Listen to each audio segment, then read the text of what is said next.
Oh, oh my goodness. My goodness. Come on in here, everybody. We got a show to do. I was just looking at something I couldn't believe. Couldn't believe it. I promised not to fall asleep on live stream like I did in the man cave twice. All right. Let me find my show on locals here so I can get right with you. I will make this work. There we go. I think it's all working today, folks. It's all working today. La-di-da-da-da-da-da.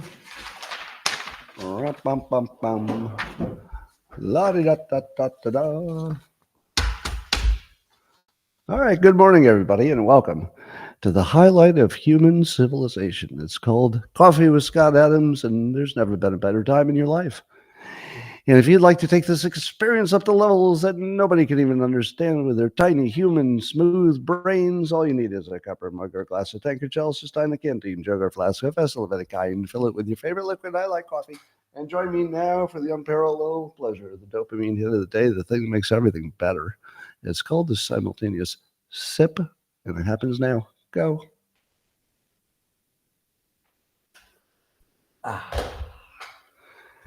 Good stuff. Well, just a warning to you, if you've been trying to buy my newish book, God's Debris, this is now the complete works, so it's 2 books plus a short story. And you tried to get it from Amazon and you tried to get the hardcover, sometimes it tells you it's available in January, sometimes December, sometimes October, sometimes July. Now you might say to yourself, that's weird. It seems like it would only be one of those things if it's all through Amazon and it's all the hardcover. Well, there is some kind of fuckery going on that I don't quite understand, but it's happened with all 3 books that I've released independently. And it's not necessarily Amazon's problem, by the way, because we use a third-party entity for the hard copy. So it's probably something about the interface between the two. But a number of people said they had to cancel their order and reorder to get it to arrive in a timely fashion. So I recommend that 100% of you who have ordered the book, if it doesn't say July, cancel it. You should cancel it. Because I don't know what's going on, but the people who canceled it and reordered it said it worked. So cancel it. That is my recommendation to you. And by the way, it is impossible to become a bestseller if when you launch your book, it's not actually for sale. So it does feel like fuckery. It does feel personal, but I understand that this process is a little buggy. So other people have had similar problems, but I'm 3 for 3. All right. If you're following Dilbert, which you can only see if you subscribe to it on X, see my profile, or the locals platform, you would know that Ratbird is now a writer at a newspaper called The Washington Poop, which is having terrible problems lately. The Washington Poop is. But Ratbird will be paired up with one of their other writers, a writer named Phil Thumb, who is represented as a thumb. But I hasten to tell you that none of this is based on any real people. The Washington Poop is not based on anything real, totally made up. And there are no employees, no writers anyway, who work for the Washington Post that some people think I'm making fun of. But they don't have any writers that look like thumbs. I mean, not exactly like thumbs. And by that I mean it might remind you of a thumb, but in many important details different. So just keep that straight.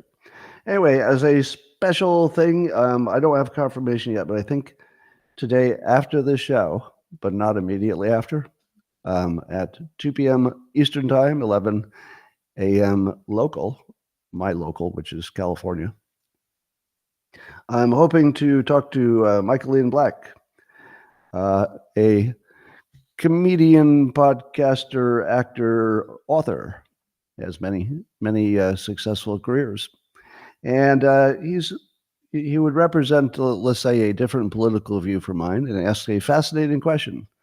When he saw me post that all the news is fake, he said, if all the news is fake, how do you know what's true?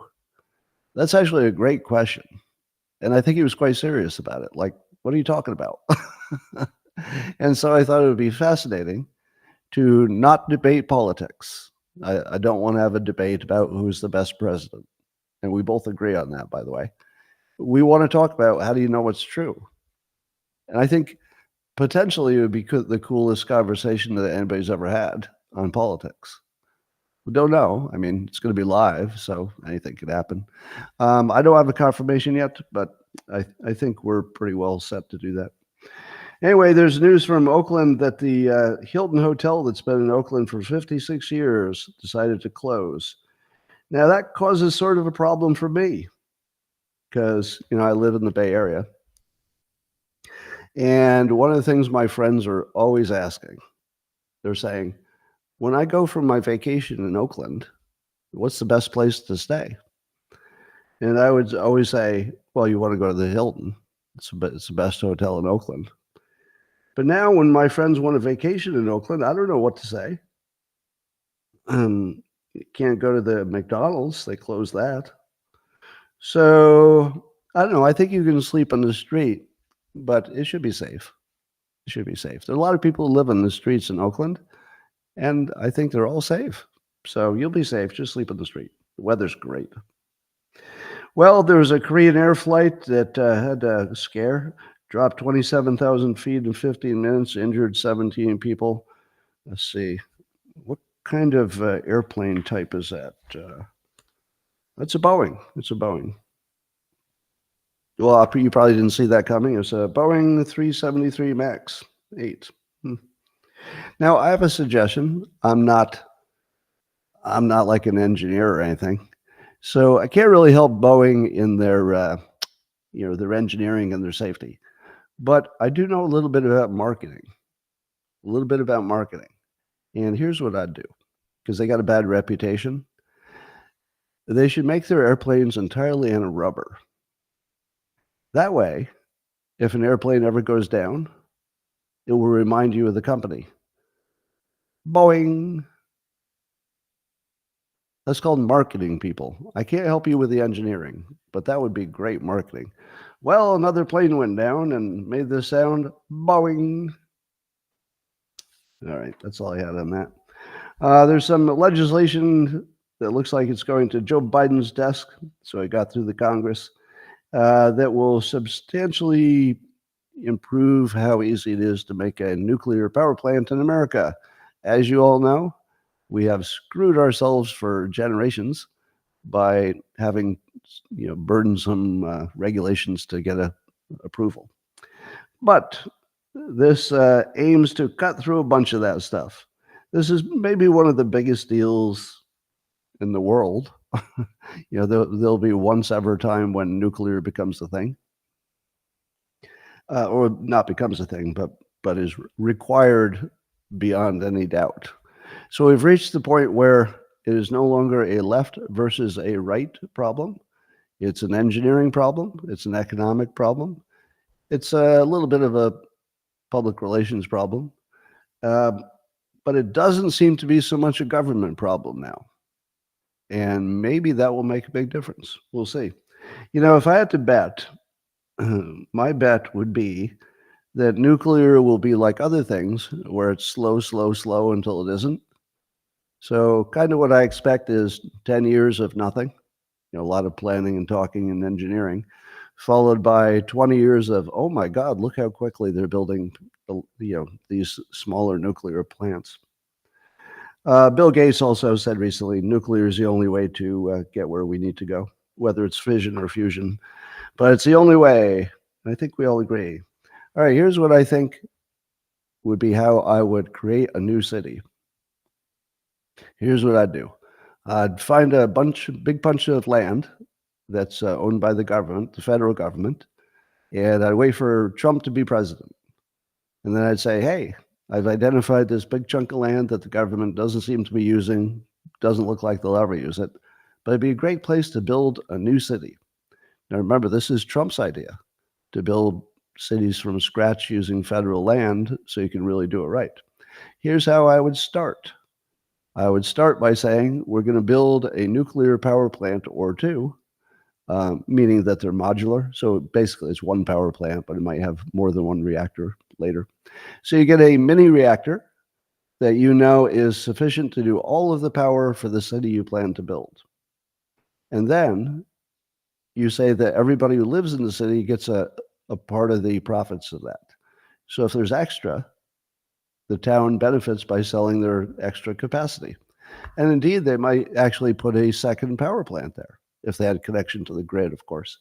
And then they would sell the excess capacity. So what you would do is start with a city where the people living there had already bought into the idea that they would be in the general area of a nuclear power plant, but in return, their electricity would be almost free, and it would be a business. In other words, everybody who lived there would be basically a shareholder in the electric production. Now, why should they be shareholders? They absolutely should be, because they're taking any risk of being near one. If you're going to tell me to live within 2 miles of a nuclear power plant, no matter how safe it is, and by the way, it's really safe now, I'm still going to be thinking about it. So if you want me to move there, maybe I need a piece of the action. And I think that can be arranged. I also think that the new city should be its own insurance company for every element of insurance. Maybe not medical, but all the physical stuff, your car insurance, your house insurance, your business insurance, it should all be done by the city that you live in. And it should be a co-op so that if you make extra money, it goes back into the city. So the things that the city should do for itself are electricity, making a profit. It should put it in its own Wi-Fi so that nobody's really paying for Wi-Fi. It's just a city provided service. You should build the city so the transportation is practically free, which could be electric cabs that you use, but you could walk everywhere. There's good, maybe there's good mass transit. But you could pretty well start from scratch and develop a city that would be almost free. You've seen the little Tesla houses that have a Tesla battery pack, but also a Tesla roof. They're zero energy. You could do it that way as well. You could build it so that every house is self-sufficient independently. So the future of building new cities is really, really good because we have all the good stuff now. The only reason we don't implement all the good stuff that we know how to do is that it's hard to do it in an existing city. You have to start from scratch. So new cities, it's the future. All right, there's a new study that says you probably have a lot of microplastics in your penis. Now, that would be if you're a man and you have a penis, or you're a woman with a penis. So either the men or the women with penises, they might have a lot of microplastics in it. And the researchers are saying that might lead to erectile dysfunction. They don't know, but they think the more plastic in your penis, the softer it will be. Now, again, I'm no medical expert, but I feel like the more plastic in my penis, the harder it would be.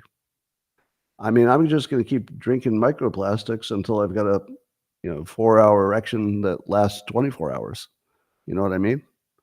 This whole business of losing erection and having to get it back again, well, that seems like a lot of work. Why doesn't you just go plastic, stay plastic? All right, don't listen to anything I say about health. Except this. There's another study that says loneliness can increase the risk of stroke by up to 56%. Well, that's something that every guy who likes porn already knows. Am I right? Am I right? If you're a lonely guy, the risk of stroking is 56% higher than if you're married. Yeah, okay, that's all I have to say about that. Scientists have discovered the worst thing that scientists could ever have discovered, a gene that causes some people to gain more weight from exactly the same food as other people that don't gain weight from it. Oh, we are so dead. That's all we needed was an excuse for being overweight. Yeah, I can't think of a worse thing that science could have done to us than telling us, some of you have a magic gene that would be very difficult for you to know for sure if you had it, because you're probably not going to go test for it. But for now on, every time you've got a few extra pounds, you can say, I sure wish I had the genes you have, but I've got this damn obesity gene that's just making me gain weight from the same amount of food you're eating. So, and it's up to a 5 or 10 pound difference, they say, just having this gene or not. Now, I don't know if that gene is what makes you gain the weight. My hypothesis, and I'm always 30 years ahead of medical science, so they'll catch up eventually, is that some people like eating more than other people. Now, I've told you this observation before, and I've noticed it when I had lots of kids with their friends in the house. And if I got a pizza and said, hey, there's pizza, everybody, and people are, let's say kids are doing a sleepover or something, they're just all doing their own things and running around, they would arrive for the pizza in the same order as their weight. The heaviest people would be right there, and the people who were maybe even underweight just wouldn't even eat one, or they'd get it later, much later. But they wouldn't care. They wouldn't have any hunger at all. Now, I don't know if the hunger is caused by not eating a lot of sugar, because carbs and sugar can make you hungrier. So it could be that not eating makes you want to not eat. That could be it. But it seemed to me that people had wildly different preferences for eating. And that's got to explain almost everything. Because, as much as I like to say I do all the right things, I eat right and exercise and stuff like that, really it's because I don't like eating that much. If I liked eating as much as some people apparently like eating, the foodies and the people who are just having an orgasm with every sip of wine, I don't have that at all. I never have that. I mean, there's some things that taste better than others, but I'm not really, driven by an addiction to food. If I were, I'd be happier. So I don't believe in free will. That's what I'm saying. I saw some more Instagram personal relationship advice. As I've told you, all relationship advice that you'll see on social media has the following quality. You have to do these things. Also, those things couldn't possibly work. So in other words, nobody really has any idea how to make a relationship work, literally.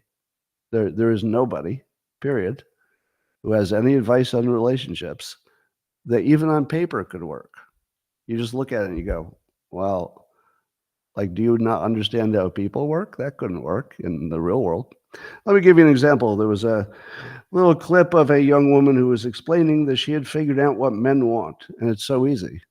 She says all men want is basically food, sex, respect, and peace. Men, would you agree with that? The men who are also in that clip were shaking their heads. Oh, yeah, she got it. She got it. That's all we need. We want some food, sex, respect, and peace, and we're perfectly happy. So I guess we've unlocked the secret to relationships. So there it is. Women have finally figured out men, and once the word gets around, then women will start treating men with respect, give them peace, food, and sex on demand. Do you see any problem with that worldview? Have you ever met a woman? Have any of you ever met a woman? Because I feel like a lot of this advice comes from people who couldn't have possibly ever met a woman. You know that if a woman gave you all of these things, she would hate your fucking guts. It doesn't go any other way. You might get those things, but she would hate you. You get that, right? So if you give a woman, if a woman feels like she's just doing this for a man, she's going to think, I'm doing a lot of work for this man, and there's this guy at work who doesn't seem to be so demanding. He's so handsome, and he's always flirting with me. None of this works. I'm pretty sure nobody's figured it out, but the experts on Instagram are continuously hilarious. If simply knowing what you should do worked, I think more people would be doing it. But women don't want to do these things. That's why it doesn't happen. It's not because they don't understand it. Do you think the problem was knowledge? Have you ever met a woman? Oh, it's not knowing. It has nothing to do with knowing what the man wants. They always know what we want. They always know what we want. They just choose not to give it for a variety of different reasons that I can't explain. NASA canceled a spacewalk because one of the spacesuits was leaking water. Well, I'm no astronaut, but I can tell you if I ever put on a spacesuit in space and I was about to go outside my capsule, I'm pretty sure my spacesuit would be leaking water too, if you know what I mean. Yeah, all right, that's all I had for that. So Congress is contemplating, for the first time ever, separating alcohol from their food diet recommendations. Well, if you can't trust the government with your food recommendations, who can you trust? Speaking of which, Jordan Peterson recently said on an interview, "I have never recovered from finding out that the food pyramid is a scam. Is there a worse medical crime in history?" I agree with that. The food pyramid lies that we were all told might be the biggest crime in American history. You know, you could say COVID is up there. Now you could say, you know, all of our bad things happening in our politics are up there, but I don't know that anything had more direct impact than lying about what food is healthy. That's about as bad as anybody's ever been in the history of humankind. So I agree with Jordan Peterson. And I can say that one thing changed me forever. Yeah, so when Jordan says I've never recovered from it, oh, I feel that. I have never recovered from the fact that the government lied to me that much. I mean, that's a big one. We're going to lie to you to tell you to do something that will fucking kill you slowly. And we know it. I mean, I assume some of them knew it. But apparently the discussion is that it used to be that people thought, well, a couple of drinks a week isn't going to hurt you. But now they're thinking maybe a couple of drinks per week might hurt you, or at least you're not going to be worse off if you don't have them. I was listening to Andrew Huberman answer the same question. Do you really have to go to zero drinking? And he didn't want to be, you know, the moralist who told you what you should or should not do with your life. So he was clear that he wasn't recommending. But he didn't think that 2 drinks a week was going to kill you, but you'd probably not be any healthier because of it, which is a good way to say it, I think. I think he chose his words carefully. There's no evidence that moderate drinking makes you healthier. Remember they used to say it did? So that's a big step because people believe Huberman, and he's saying as clearly as possible, no, drinking a little bit isn't going to make you healthier, even if they used to tell you that all the time. It's like the food pyramid. It was an obvious lie that's gone on for decades. It was just obviously a lie. I've been telling you forever. It was obviously a lie. Now, I doubt that. So the smart thing that they've done is they've treated alcohol like it's not food. Thank you. What do they treat it like? Poison. What did Andrew Huberman, in his new video on this, what did he frame alcohol as? Poison. He actually said alcohol is a form of poison. There you go. Alcohol is poison. It gets around. So I guess the Supreme Court is delaying into July some of its big decisions. Cowards. You cowards. I don't know why they're delaying it. Maybe it's just more work than usual. But some of the big stuff we'll still have to wait for. Meanwhile, the big story today is Julian Assange is free. You can understand why the CIA wanted to kill him, and Mike Pence still thinks he should be in jail. And I think there's this report that Hillary wanted to end him. He once said in public, the goal is to have endless wars, not a successful war. Sort of famous for saying that. So he did a plea deal. I guess he's got some health issues that may have played into his willingness to do a plea deal, but he'll end up back in Australia, and he'll be free in Australia after the plea deal is completed. Now, this raises many questions. Number one, did he give out any secret information in return for this leniency? Is that what happened? Is there more to this deal than the public knows? For example, maybe the bad guys just needed to know who his source was. Maybe he gave it up. Maybe the source died, and so he felt he could give it up. So we don't know what's happening, right? I doubt he would just give up a source because he went to jail for a long time to not do stuff like that. So I'm gonna go with probably Assange did not make a deal that you wouldn't be happy with. Probably not. Don't know for sure.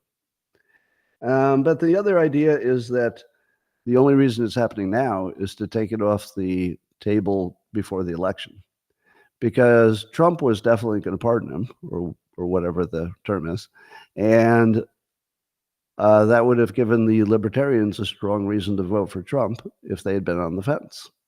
So this takes away that strong reason. They still have Ross Ulbricht, and they may feel the same about him. So if he gets pardoned before the election, then it's just political. Yeah, that would be a little bit on the nose. The other thing I worry about is that it's really a plan to kill him, because once he's a free range chicken, it's going to be a lot easier to get to him and arrange an accident. So I'm super concerned that an accident will happen to him in the next 18 months. That seems kind of dangerous. But he's already flown out. I think they put him on a Boeing flight. Oh, God. No, I'm just making that up. It wasn't a Boeing, but it would be funny if it were. And I guess he had to spend $500,000 just for the private flight because there was some reason he couldn't take a commercial flight. I don't know. Had to go to some weird island for reasons that are too boring to talk about. Anyway, so on the lawfare of Trump, you've got Judge Cannon, and so she's doing a bunch of rulings, and the Democrats are mad because she's taken too long, and she seems to be very deliberate, and she's ruling both for and against the Trump defense. So I think the Democrats they're just not happy when things are going the way they're supposed to go. They just want Trump punished, and they don't care anything about the law, I think, is the bottom line. But anyway, I don't care about the details of that.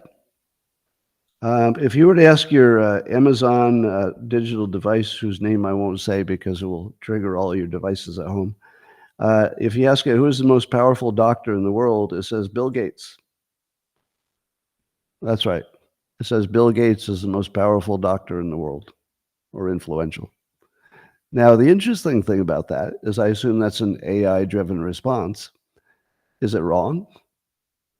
Now, Bill Gates does not have a medical license, but does he do more medical stuff than any other medical person? And I think the answer is yes. and I think he personally has to say, let's do this, or it doesn't get done because, it's his money. So this is not a wrong answer. He doesn't have a doctor's license to practice, but he is, in fact, the most consequential doctor in the United States, if not the world, because he has so much influence on, vaccinations and malaria. And, by the way, there's a lot of stuff that you would agree with, right? Eradicating malaria and stuff like that. You probably wouldn't have a problem with that. So good and bad, this is actually true. That this, it was sort of reported as that's a crazy answer. It's not. It's actually the exact right answer, in my opinion. I think the AI nailed it this time. So that's fun to watch when the AI gets it right when you don't expect them to. So I was watching another Trump campaign video, and I tell you, I keep telling you this, but the skill that the Trump campaign has this time is way higher than what we've seen before. The I won't show it to you because you can imagine it, but it's got all this strong imagery. Trump looking like a boss. He likes to show his plane taking off and landing because that's like a strong, exciting thing, watching the plane.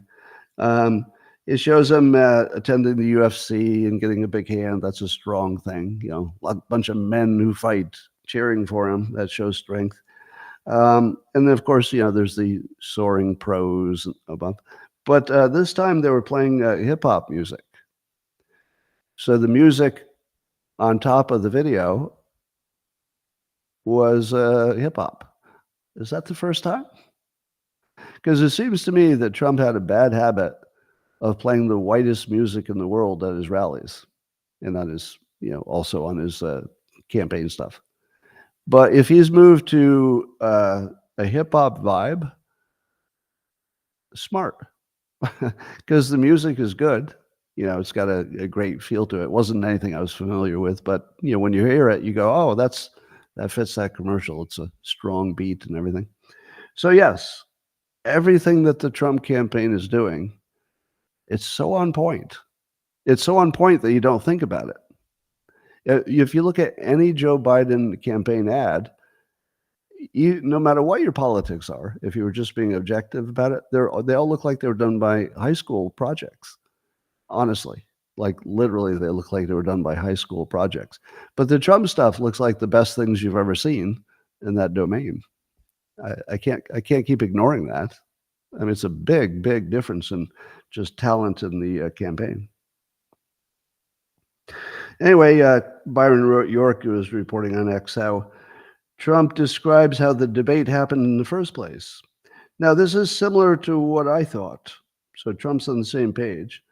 I'll summarize it, which is that once Trump said that he would debate Biden anywhere and in any way, then Biden sprung the trap of creating the situation that Trump would least like to want to debate him, which is CNN hosts who've been calling him Hitler forever, sitting down, no audience, microphones turned off. Basically, everything he agreed to are all the things that are good for Biden and bad for him.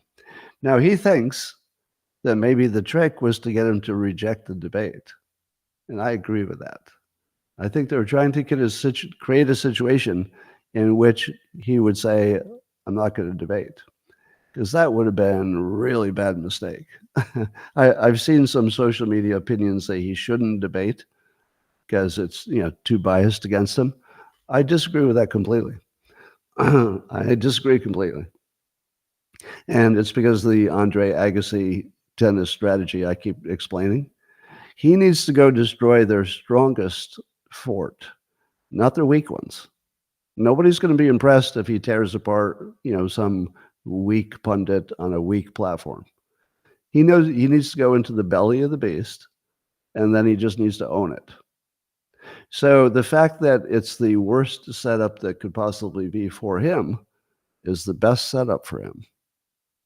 Because if he can't accomplish this, go into an unfriendly territory and conquer it, maybe he's not the president you need. Honestly, if he can't go into this situation and dominate it, and he can, but if he doesn't, well, we're going to have some questions, aren't we? We'd have some real questions. Did something change? Why are you not performing the way we expected you to? So I think that Trump going into the worst situation for Trump is the best situation for Trump, because I'm very confident that he'll do well. And we've seen him talk about his advisors who are saying, whether he should go hard at Biden or whether he should, maybe try to be a normal person. So that he's had lots of time to think about the approach. I think he's already signaling that he's going to play it cool and just let Biden talk. He didn't say it, and anything could happen, but he seems to be signaling that he is at least agreeable that that's not a dumb idea. He's very much considering the play is safe. Here's what I think. I think that Biden's entire attack is going to be this Trump guy is crazy and chaotic. All Trump has to do is not be crazy and chaotic. That's it. It'll look stupid when Biden's accusing him of chaos when Trump is just calmly explaining how he's the one who brought border security and a good economy, and that the real chaos is the inflation and the open border and two wars. Now he can say that just calmly and just completely dismantle Biden, but here's the risk: it's never super safe to tell Trump to not act like Trump, because we don't know how much practice he has acting like somebody else. He's got a lifetime of acting like himself. He knows how to do that. But is he going to play a different character just because it would help him win? He can, but who knows? All right. Did you know that one of the co-hosts, so Jake Tapper will be hosting the debate with Dana Bash, his coworker. Did you know that Dana Bash, according to the Amuse account, which you should all be following, Amuse on the X platform, great stuff, by the way, that I don't see in other places. So Amuse has some game. That Dana Bash's ex-husband is one of the 51 people who signed the letter that said the laptop was Russian disinformation. So, yeah, when we talk about the hosts being biased, you got Jake Tapper, who's been calling Trump basically some form of Hitler forever, and you got Dana Bash, whose ex-husband signed the laptop letter. Now, of course, it's an ex-husband, and it's a different person, right? It's not Dana Bash, it's her husband, ex-husband. But it seems unlikely that they're on super different pages on this question. And I'd love to know if Dana Bash reported the laptop as Russian disinformation. I'm guessing yes, without looking into it.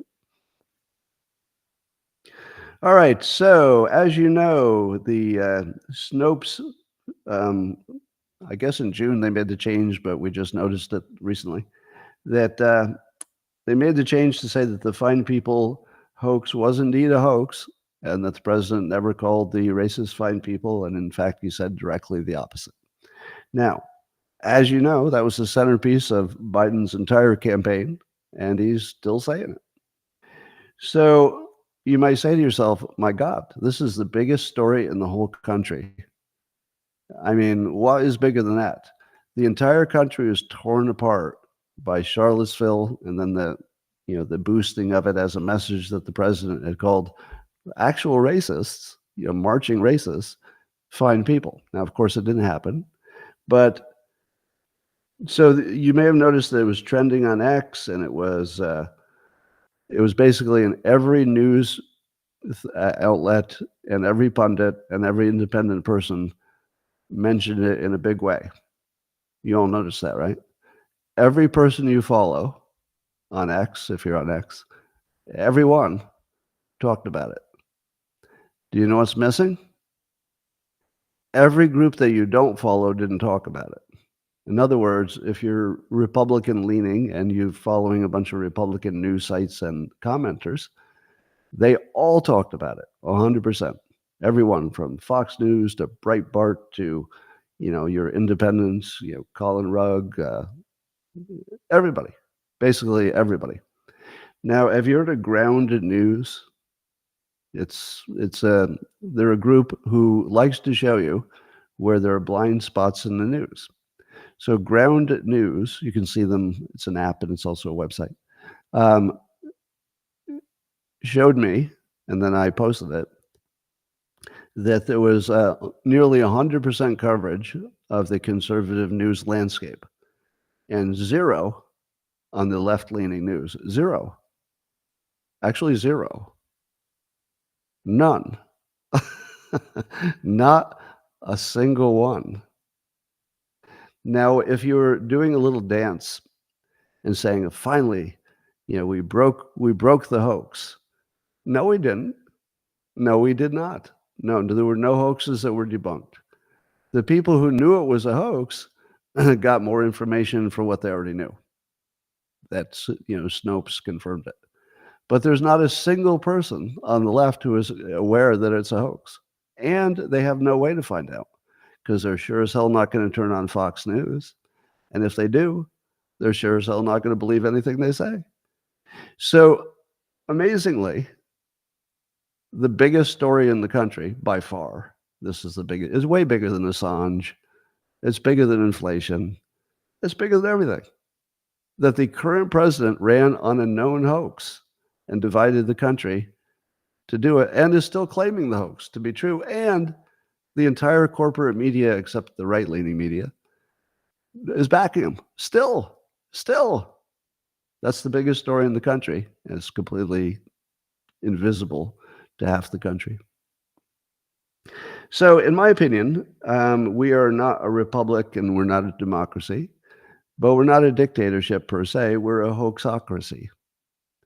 Our entire system is hoaxes are floated by the Democrats. Their media puppets repeat the hoaxes, and that becomes our reality. And then the politicians sort of have to follow the hoax, and the voters end up following the hoax when they vote. So we don't have a republic, we have a hoaxocracy, and that's not an exaggeration. This is the important point. I mean, literally, the fundamental operating system of the United States is hoaxes. We just have to deal with that.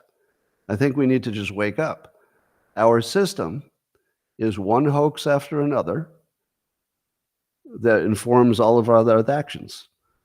So the things we teach our kids, the way we vote, the way the school's organized, the way we write our history, it's all fake. I don't know how long that's been the case, probably all of my life.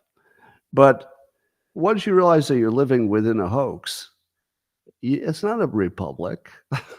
It's not a democracy. It's not even close.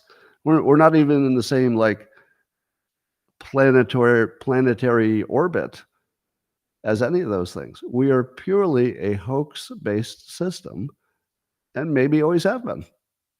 I don't know. I don't know how long it's been, but clearly at this point, we're just a hoax. Speaking of which, George Soros has already spent $400 million trying to buy the second biggest radio network. So he's working the FCC, which has a lot of Democrats in it, and trying to get approval for it. Now, why in the world would we be okay with George Soros owning the second biggest radio network? Clearly, he's buying protection for the hoaxocracy. What else could it be?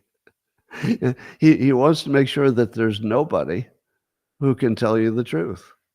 That's the whole point. Do you think that George Soros decided that radio was the good investment? Of course not. Are you fucking kidding me? No, radio's not an investment. No, you do it for control so people don't find out what you're really up to. There's no other reason. Why do you think Bezos owns the Washington Post? Because he really likes the dying newspaper industry? No. Now, in his case, he might have some pressure from some intelligence sources, but clearly, none of this is about news. It is about maintaining hoaxes. All right. So the network that Soros is trying to buy reaches 165 million monthly listeners. 165 million. Yeah. If it weren't for Rupert Murdoch, who, as you know, is not from this country, there wouldn't be any competing news. Imagine if Fox News didn't exist. And by the way, it's not my job to say they get everything right, because they don't. They don't get everything right. But if you didn't have the competing version, you would really, really be confused about the world you live in. Imagine if all the news was just the hoaxocracy stuff. That's the way it was before Fox News. It was only the hoaxocracies. All right. Let me give you another example of that. Now we have 16 Nobel economists that have gone public with some kind of letter saying that Trump is a real risk to inflation and that a Trump presidency would be an inflation bomb. Let's see. They're economists. That sounds good. They're Nobel Prize winning economists. Oh my God, that sounds credible. And there's 16 of them. Oh my God, there's 16 of them. I mean, they can't be wrong. Could they? Could they be wrong? I mean, there's 16 of them, and they're the very best. These are the Nobel economists, for God's sakes.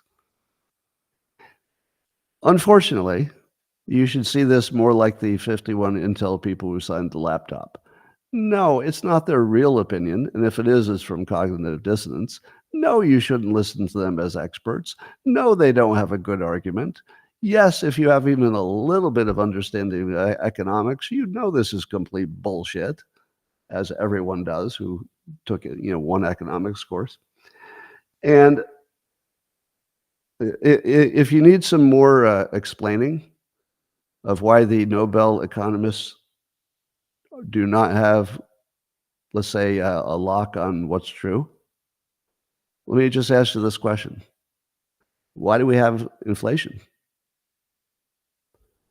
If all of these economists know how to avoid it, and they seem to be willing to advise us, and they're all on the same page, where were they before? Were these same economists telling us that, hey, the things you're doing right now are going to cause massive inflation? Did they? Because if they did, well, I might actually listen to them. Wow, they got it right that time. Maybe they get it right again. But we live in a world where I guarantee you, remember, I have a degree in economics, and I can tell you for sure there are no economists who understand inflation. Now, that sounds like a big claim because it seems obvious. Print more money, you got inflation. If it were that easy, everybody would have the same prediction. If you could just sort of look at it, you go, well, I've sort of skimmed this topic, and it looks to me like Trump's going to drive that inflation through the roof. Now, what would be the argument for why Trump would cause more inflation? What do you think the argument sounds like? Well, here we go. The reason that he's doing it is because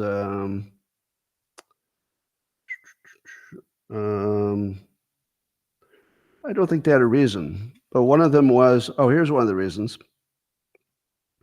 that the Trump presidency could take inflation to new heights because a January 6th style attack on democratic institutions could undermine global economic stability. I think that was an Axios.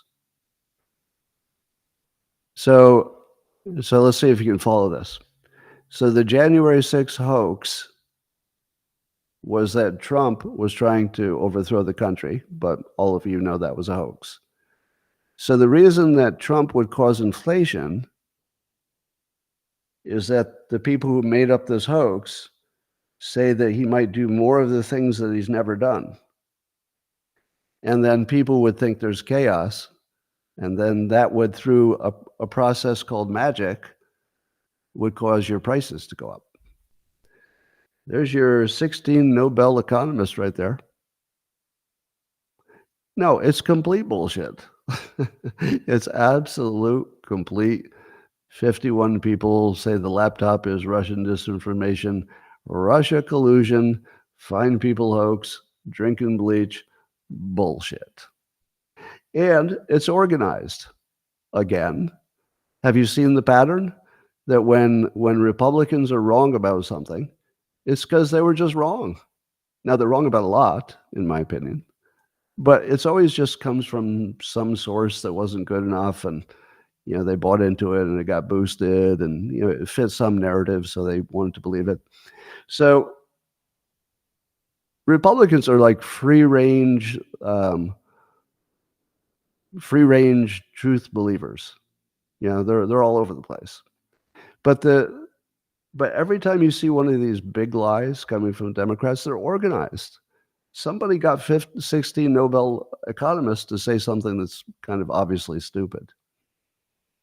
Somebody got 51 Intel people to sign a thing that they clearly didn't believe was true, unless they're that dumb, but I don't think so.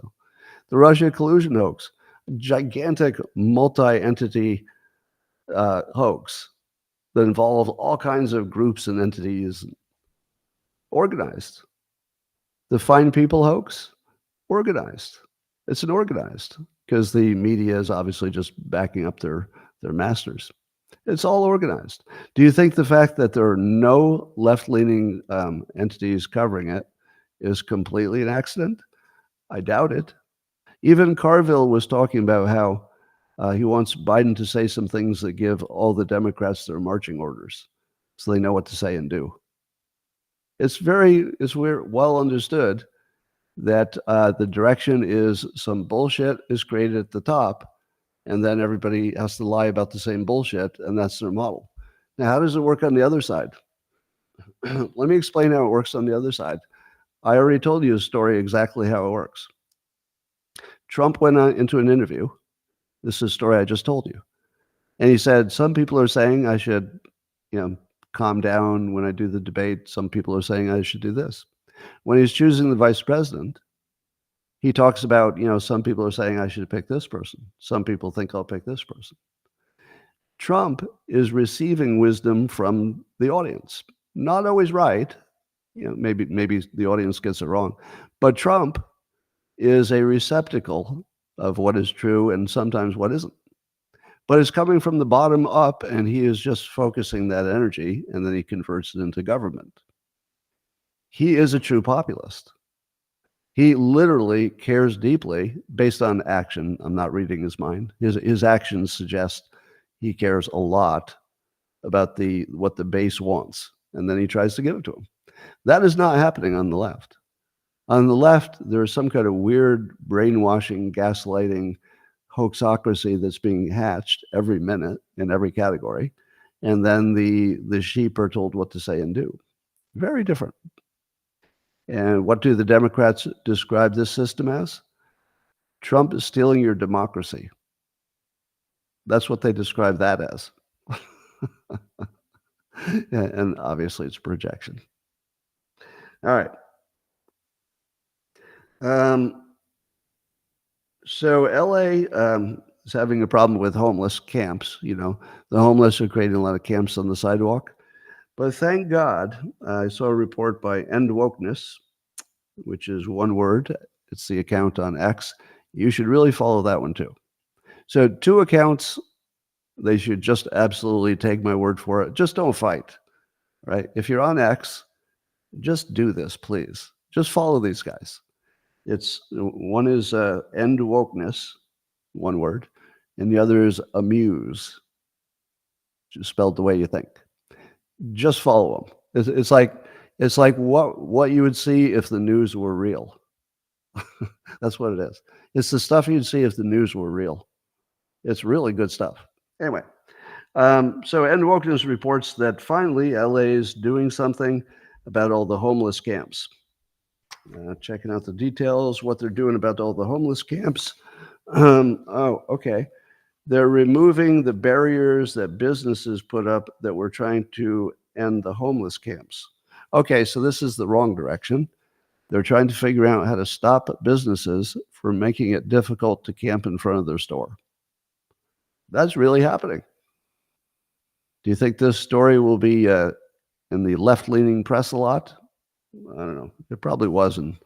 It probably was in the left-leaning press as a good thing. All right. Well, the press, speaking of the press, says that Trump's VP picks are down to 3: Burgum, Vance, and Rubio. Then this morning there was a Vivek rumor, but I don't think there's substance to it. I'm not so sure that it's narrowed down to these 3: Burgum, Vance, and Rubio. Not so sure. If it were these 3, I would say Burgum is boring. Vance might be too useful in Congress. And by the way, he's the whitest looking person in the history of the United States. And I do worry that that will just cause the other people to have one more reason to get worked up. Now, there's nothing like I like his views. So he's very strong in communication. His communication skills are through the roof. He looks great. You know, he's handsome. He's young. He's aggressive. He's got balls. It's like everything you want. But he's also great in where he is. So some of the calculation is who do you want to move out of a place that they're already great? Rubio's, some people say he might be a little too connected to, I don't know, the deep state or something.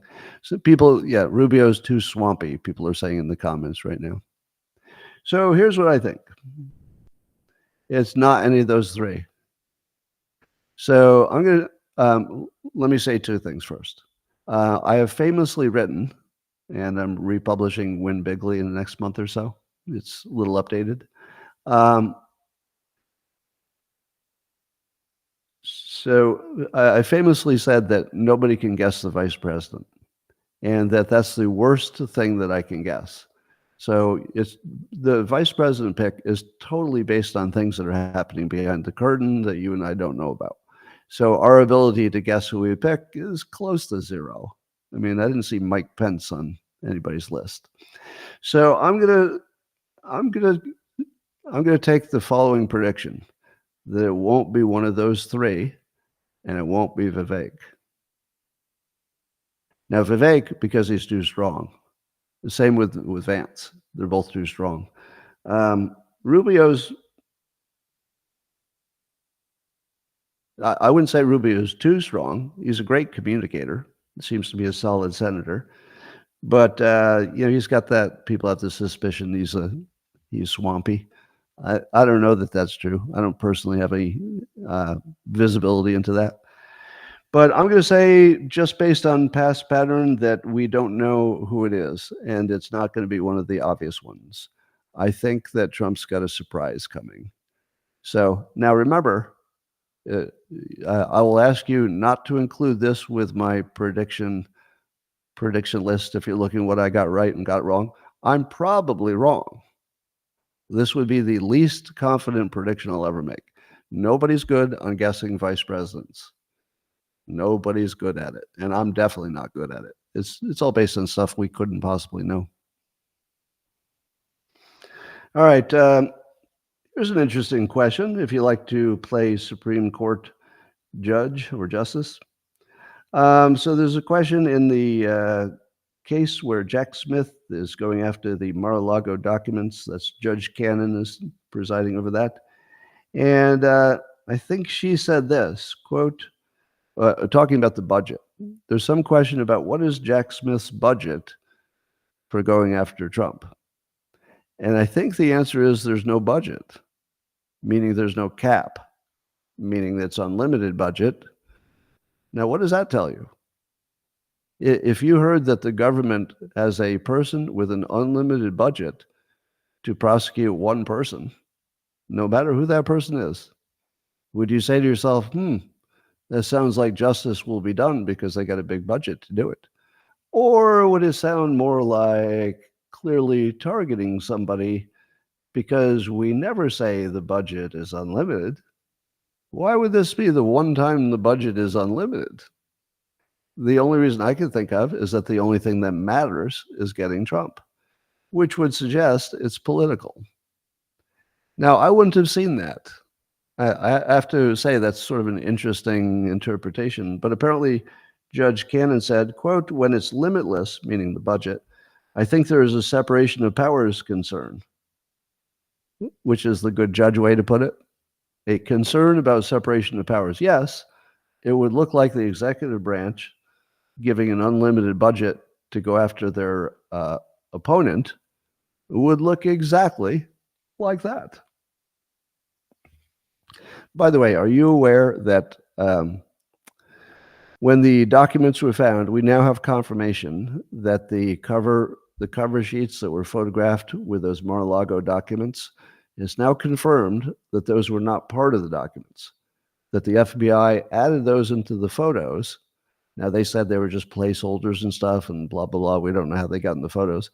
But it looked like they intentionally took in cover sheets that would make things look very confidential to mix it in with the stuff that maybe wasn't so confidential. So it would look like it was more of a scandal than it was. Now, maybe, maybe there's some innocent reason for it. It doesn't look like it. It looks like exactly what it looks like. But here's the more important point. The thing we also know that nobody's arguing is that the FBI asked Mar-A-Lago to turn off the security cameras for what they said was the safety of the agents. What exactly would make the agents less safe if there was a video camera? Is it because we'd learned their identities? Is that why?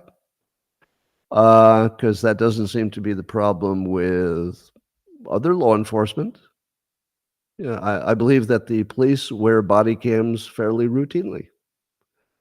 And I'm pretty sure that most crimes, the way we figure them out is because somebody had a security camera on. So why would this be the one time? And by the way, is that common? So I would ask you this question. Does the FBI ask other entities to turn off the security cameras too? Now, if I found out it was standard procedure, I'd say, well, that's maybe a bad procedure, but at least I'd understand why it happened in Mar-A-Lago. If it's not a standard procedure, and calling Dan Bongino, I need a ruling.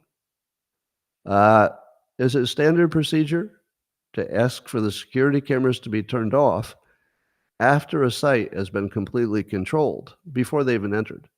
So in other words, they negotiated with the Secret Service that had security control of the whole building. And since they're on the same side, they're working for the government, they're not trying to break any laws, they should have known that there was no danger to the people, because what would it be other than identities? But that seems common to most law enforcement. So I would propose this. If you put me on a jury, I don't think there'll be a jury trial, but if you put me in a jury and the defense said, I want to tell you one thing. They asked for the security cameras to be turned off before they went in. I rest my case. I would have my decision then. I wouldn't even listen to the rest of the evidence. Be blah, blah, blah, evidence, blah, blah, blah. I'd say, I don't care. If you told them to turn off the security cameras before you entered, innocent. That's what I call reasonable doubt. Reasonable doubt is you're not so sure that this evidence came to you in the right way. I would say I don't even care what the evidence was. If you tell me that they had to turn the cameras off, sorry. I don't know what judge would be fucked up enough to allow that to go forward. There's nothing else that I even cared about when as I was watching this. I was like, well, evidence, defense, prosecution, kind of a normal back and forth. But that doesn't look normal to me. If the FBI came to my house and told me to turn off my video cameras, I would think they're going to kill me. And I would have to consider actually violence in return. I wouldn't do it, I don't think. But I would consider it, because I wouldn't consider it within the legal process. It would look like an extra legal thing, which would be the scariest thing in the world, with people with guns come and tell you they're not going to follow the law. Right? We have guns and we want you to turn off the camera. I'm sorry, you can't do both. We have guns, turn off your cameras. That just has to be 100% standard, that whatever you do after that doesn't count. Any evidence you get after that, throw it out. I'd love to see that go to the Supreme Court. That if the people who come in with guns tell you to turn off your cameras, that should be the end of the case. Dismissed. I don't even care what was in those boxes. By the way, do you remember when that first broke and all the fake news, the hoaxocracy was telling you there were nuclear secrets? Now they've looked at all the contents. Do you think they would tell you if there was something dangerous in there? Of course. They wouldn't tell you the details if it were actually something dangerous, but they would say at least something like this: there was something that gave away sources and methods. I mean, that would be kind of specific, and I wouldn't need to know the details. I'd say, "Ooh, if it's true, it's bad." Or they'd say, "There are plans for an attack on a nuclear facility." I would say, "Ooh, I'm not so sure that's true, given all the other things we've seen. But if it's true, yeah, that's bad. That's bad." But why haven't you heard that? You haven't even heard the general domain in which some of this information would be a problem. Why? If it's totally to their advantage to tell you that there were, in fact, really important secrets in those Mar-A-Lago boxes, you don't think they'd at least give you the Adam Schiff treatment? Well, I can't tell you what we saw, but let me tell you, I looked at it myself, and there's stuff about nuclear things that you wouldn't want anybody to see, but I did. Whoa, I hope nobody else sees these big secrets. Of course, there's nothing important in there. You would know about that by now. Do you think the hoaxocracy has modified their statements from "there might be nuclear secrets, we're pretty sure there are" to "well, honestly, we haven't really heard anything bad in those boxes"? Well, two courts, Kansas and Missouri, obviously conservative states. Um, there were court rulings to block, temporarily at least, the student loan relief that Biden was touting. Now, some of it's going to go forward that's already been, I guess, grandfathered in. But, and this isn't a permanent stop. It's just a stay until they figure out what's what. But I'm glad to see that the Republicans are fighting back. Over in Israel, there's a movement to start drafting the ultra-Orthodox Jewish members because they're exempt, the only ones who are exempt from the Israel military. And I think there's thinking that if everybody shared in the pain and the sacrifice, that Israel would be making better decisions.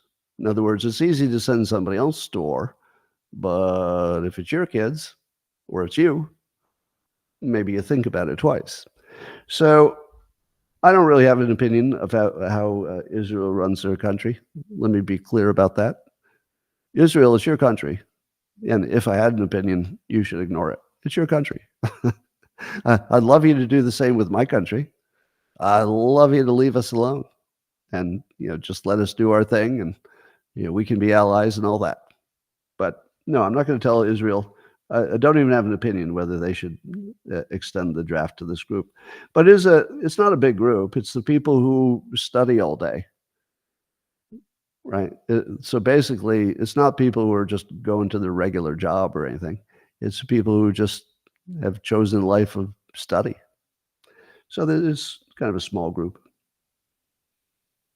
I guess a top U.S. general just said that the U.S. might not be in a position or willing to help if Israel goes into full-blown war with Hezbollah. Well, how do you interpret that? Do you believe that the United States thinks that it would be politically unwise and maybe security-wise, we would get more terrorism if we helped? Do you think they're trying to stop Israel from going alone? Or do you think they're just playing good cop because Israel's playing bad cop and that works for both of us? I don't know. It looks a little bit like bad cop, but let me tell you what I'm most concerned about. The thing I worry about the most is that the United States is not ready to fight any kind of a war, whether it's Russia, Ukraine, or even Hezbollah. I'm not sure we have the resources that we would like the world to believe we have.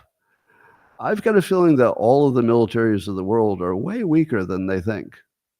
Maybe in some ways stronger, but I've got a feeling our military has a DEI problem that's just massive, and that the capability of our military is so low, and we've given so many of our weapons to Ukraine, we might think that all it would take is a Hezbollah conflict, and we just have nothing left. Now, Obviously, it only makes a difference if some critical things get used up. We still have stuff, but not everything is critical. But could we be at a point already of military failure where a Hezbollah conflict would just take everything we got, and then we would look like a paper tiger? That's what I worry about. Anyway, in a related comment, Cenk Uyghur, he said this. He said, "We had this giant investigation into whether Russia was affecting our elections, but there's no investigation of how Israel is brazenly controlling our politicians through AIPAC." That's their lobbying group. Actually, it's a lobbying group of Americans who are pro-Israel. American media is a joke. This hypocrisy is so startling, yet never mentioned in the press. First of all, I love Cenk because while I disagree with him more than I agree, I kind of love the things he brings up. He just looks at things through maybe a little different window sometimes than other people. So I love what he does while disagreeing with most of his opinions, if that's okay. I mean, I think he's just adding something. I feel like he's additive, even when I disagree with him. So, and I know you disagree with that. But here's my pushback on that. The Russia collusion thing was something we didn't know. In other words, it had to be investigated because we didn't know it was true. That's the opposite of what's happening with AIPAC and Israel.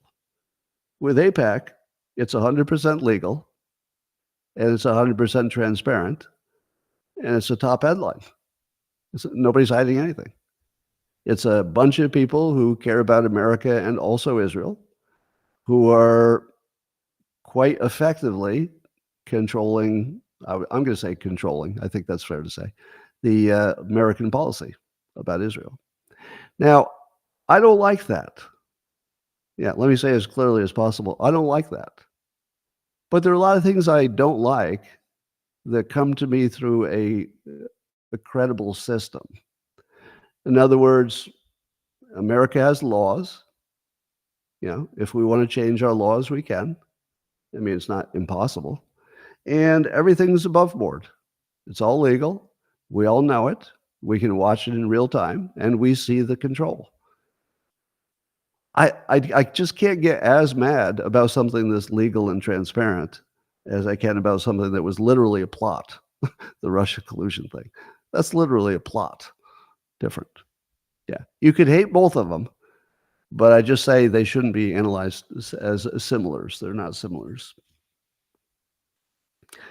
All right. That, ladies and gentlemen, completes my amazing tour of the news today. As I said, if all goes well, I'm waiting for a confirmation, but I'm hoping to talk to Michael Ian Black, well-known author, actor, comedian, podcaster, because he's got some different opinions on things. And it'll be a live stream if we connect. I'm just waiting for a confirmation today. It will be at 2 p.m. Eastern time. It'll be recorded as well, so you can catch it anytime you want. But it'll be live. And we're going to talk about the mechanism of how you know something's real, given that our news is not terribly reliable. And rather than arguing about, Trump bad, Trump good, we'll talk about how you know what's true. And if that works out, it could be really interesting. That's why I'm doing it. All right. So it'll be broadcast on the same platforms. So if you're watching me now, it's the same way you'll be watching me if this comes together. All right. Thanks for that. I'm going to say bye now to YouTube, Rumble, and X. Thanks for joining. I'm going to talk to my beloved local subscribers a little privately here. And thanks for being part of this experience. See you tomorrow.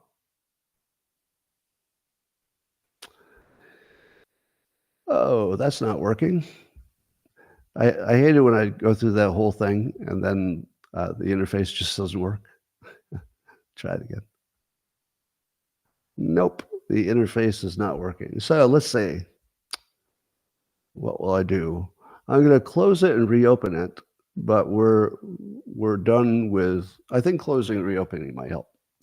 So I might disappear for a minute.